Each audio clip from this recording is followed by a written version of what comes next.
Hello दोस्तों, नमस्कार। SM किसी चैनल में मैं आपसे बुलंद का दिल से बहुत बहुत स्वागत करता हूं। तो चले दोस्तों, बहुत सारी चीज़ों को कवर करना है। यहाँ पे स्टार्ट करेंगे। पहले तो आपको बताइए Q3 के रिजल्ट का सीजन जारी है।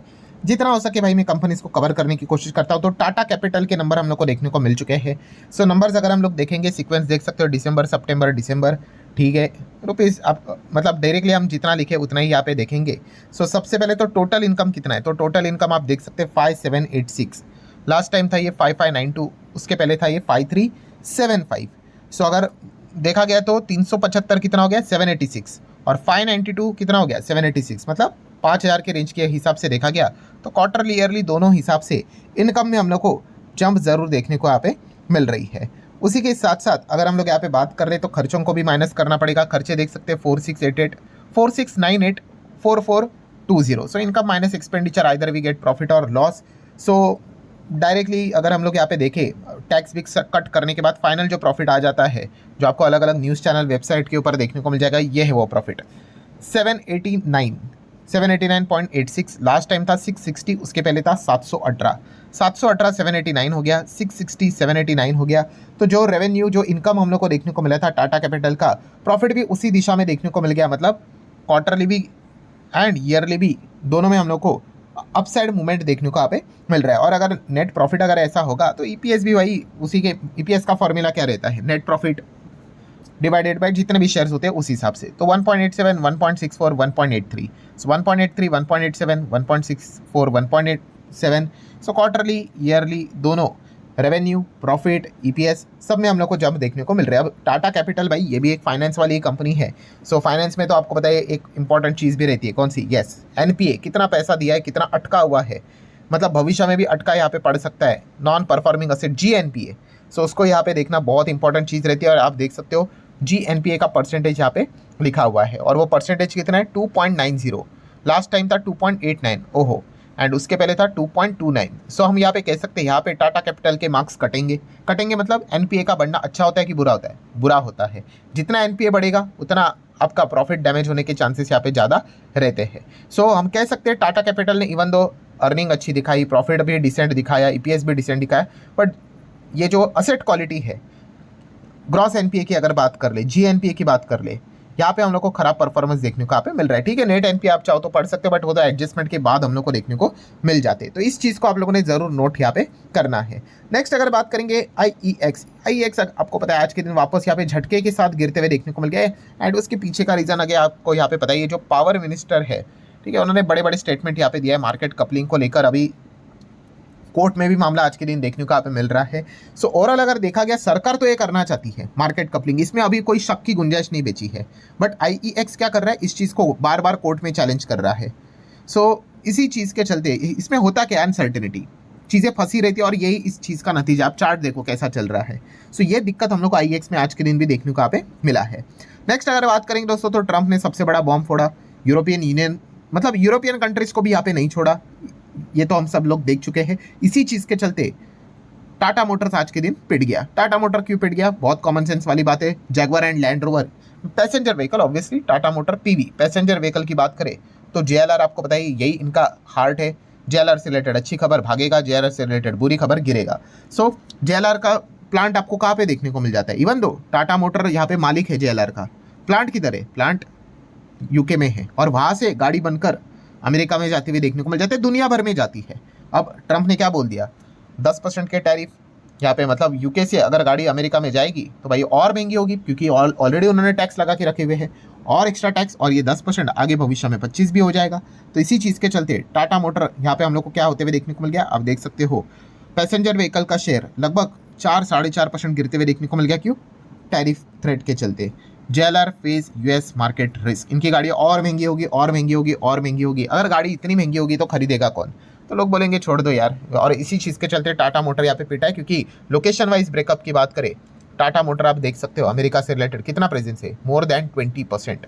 सो बेसिकली हम जरूर कह सकते हैं इसी चीज़ के चलते टाटा मोटर अकेला नहीं है, ऐसे बहुत सारी कंपनियां, मदरसन की बात कर ले, देन एमसुमी वायरिंग की अगर बात करें, ये भी जितने उनका इंटरनेशनल ग्लोबल लेवल का प्रेजेंस रहता है, इन सब की यही हालत हम लोग को देखने को मिल जाती है। सो एक एडवांटेज भी होता है, आप ग्लोबल लेवल पे प्रेजेंस लेकर जाते हो, एक्सपांशन के लिए पूरी दुनिया आपके सामने पड़ी हुई है, बट अगर जियोपॉलिटिकली अगर ऐसी कुछ बड़ी हरकतें हुई तो वही एडवांटेज आपके लिए डिसएडवांटेज भी बन जाता है। नेक्स्ट बात करेंगे विप्रो। पहले से पता था, एडीआर ने ट्रेलर दिखा दिया था कि भाई आपके नंबर कैसे लगे बाजार को। एडीआर 7-8% गिरा था, विप्रो का शेयर भी 9% गिर गया। अब उसके बाद एक एक की एंट्री होगी, मॉर्गन स्टैनली की एंट्री होगी, वो डाउनग्रेड करेंगे, वो सारी चीज़ें तो हम लोग को देखने को मिल जाती है। तो इसी चीज़ के चलते विप्रो की आज अच्छी खासी धुलाई पिटाई हम लोग को होते हुए देखने को मिली है। नेक्स्ट अगर बात करेंगे दोस्तों तो सुजलॉन एनर्जी की बात करें तो शेयर होल्डिंग पैटर्न का डेटा अपडेट हो गया, जहाँ पे देखने को मिल गया कि एफआईएस ने पहले एफआईएस 23 था, तो लास्ट क्वार्टर में सितंबर की बात है कम किया था एफआईएस ने 22.70। इस वक्त एफआईएस ने वापस टेक बढ़ा दिया 23.73। ठीक है, मतलब कुछ लोग जो सवाल पूछते हैं ना, सर देखो हम तो जो एफआईएस डेटा देखते हैं वो तो नेट देखते हैं, बट अगर आपने देखा होगा कि एफआईएस यहाँ पे बाय भी करते हैं, 100 की बाइंग है, सेलिंग 110 की है, तो नेट क्या है, यस 10 की सेलिंग है, बट यहाँ पे बाइंग भी तो हुई है। तो बाइंग के हिसाब से एफआईएस कहाँ पे बाय कर रहे हैं, तो ऐसे बहुत सारे कंपनीज है। तो आप देख सकते हैं, देखो दिसंबर क्वार्टर में एफआईएस ने यहाँ पे क्या किया है, सुजलॉन में अपना स्टेक यहाँ पे बढ़ाया है। ऐसे हर किसी कंपनी को आपको यहाँ पे गो थ्रू करना पड़ेगा कि कहाँ पे एफआईएस ने स्टेक यहाँ पे बढ़ाया है एंड कहाँ पे उन्होंने ज़्यादा लेवल पे बढ़ाया है। सो इसको लेकर अगर आपको अलग से वीडियोस चाहिए, ठीक है, वैसे तो मैं हमेशा बनाता ही हूँ जब भी क्वार्टर का डेटा सामने आता है, बट फिर भी अगर आपको चाहिए आप जस्ट कमेंट सेक्शन में येस करके यहाँ पे बोल सकते हो। थोड़ा रिसर्च करने के लिए टाइम लगता है, तो मैं ज़रूर उस पॉइंट को लेकर वीडियो यहाँ पे बना लूँगा। नेक्स्ट अगर बात करेंगे दोस्तों तो IRFC, रेलवे वाली कंपनी, रेलवे को फाइनेंस करने वाली कंपनी, मोनोपोली है, आप सभी लोगों को पता ही है। रेलवे के मैक्सिमम प्रोजेक्ट यही कंपनी फाइनेंस करती है। एंड इस कंपनी का सबसे बड़ा एडवांटेज क्या, सरकार बेस्ड गारंटी भाई, कोई एनपीए बिनपीए का कोई लफड़ा नहीं, कोई टैक्स बिक्स क्या ही देने का, सबसे सिंपल आसान ईजी नंबर्स अगर किसी को पढ़ने हैं तो वो IRFC के ही नंबर को पढ़ सकता है।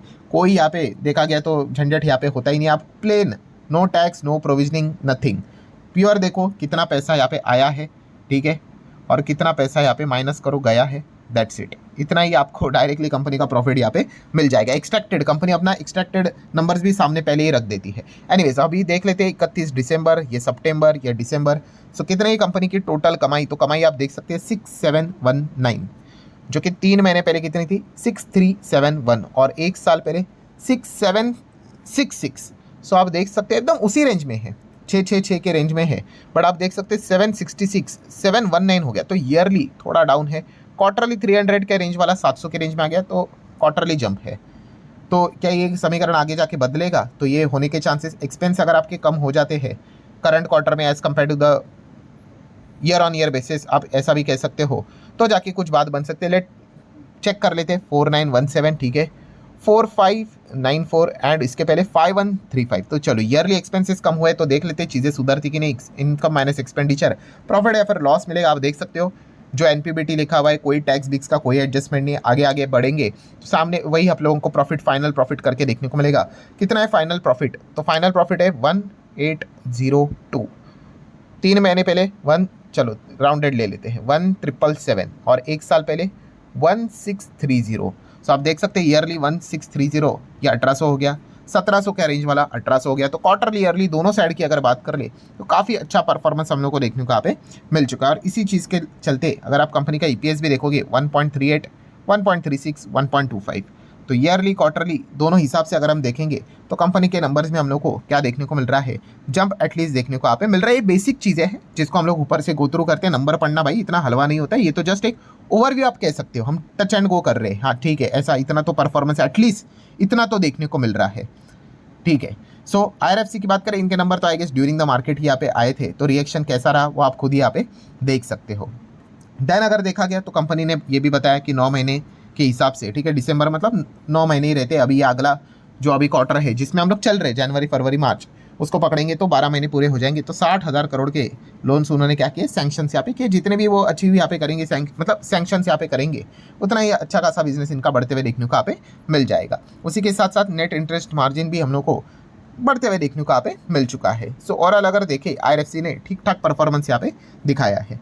नेक्स्ट अगर बात करें दोस्तों तो आज के दिन लिटरली जिनको BCCL का IPO का अलॉटमेंट लगा था भाई, उनके लिए तो नया साल का फर्स्ट महीना ये जो है जनवरी, वो तो भाई धमाकेदार रहा। लिटरली दोस्तों छप्पर फाड़ के पैसा बरसते हुए देखने को यहाँ पे मिला है। BCCL के IPO वालों के लिए एक ही टेंशन वाला माहौल था कि जियोपॉलिटिकली कुछ बहुत बड़ा त्राही त्राही ना मच जाए, ठीक है, बट इसी चीज़ के चलते जो बीच में इनका GMP 60 का था, 60 से 60 नहीं, पहले 70 था, फिर वो गिर के 60, 50 फिर 45 इस रेंज में आया था। बट अगर लिस्टिंग देखेंगे, बाप रे बाप 95% से प्लस की ज़्यादा की लिस्टिंग, डबल ही बोल दो भाई, जिनको भी अलॉटमेंट लगा था, ठीक है। और लिस्टिंग के हिसाब से अगर देखा होगा तो बहुत सारे लोगों ने लिटरली डबल, यस दोस्तों, लिटरली डबल यहाँ पे कमाई यहाँ पे की है। और ये प्योर लक का पार्ट होता है, इतना ज़्यादा एप्लीकेशन यहाँ पे लगे, मतलब लोगों ने यहाँ पे लगाए थे, मल्टीपल डीमैट अकाउंट से लगे हुए थे, ठीक है। शेयर होल्डिंग कोटा में भी इतना ज़बरदस्त रिस्पांस था। सो जिनको ये लगा था भाई, आप इतना तो कह सकते हैं आपकी किस्मत बहुत ही सॉलिड थी। हाँ ठीक है, उसके बाद आप देख सकते हैं ऊपर टच करने के बाद थोड़ा सा ऊपर से आप देख सकते हैं 10% के आसपास नीचे सेटल डाउन होते हुए देखने को मिल गया। बट इतना कुछ यहाँ पे मिला है, मतलब क्या ही कहे। सो धुआंधार हम लोग को लिस्टिंग बीसीसीएल के आईपीओ के होते हुए देखने को यहाँ पे मिल चुकी है, ठीक है। कमाल का परफॉर्मेंस देखने को यहाँ पे मिल चुका है। सो ठीक है दोस्तों, जितने भी इंपॉर्टेंट अपडेट्स थे सारे यहाँ पे कवर कर लिए। वीडियो हेल्पफुल लगा होगा, चाहो तो लाइक एंड शेयर कर सकते हैं। मिलते हैं नेक्स्ट वीडियो में, तब तक के लिए बाय बाय।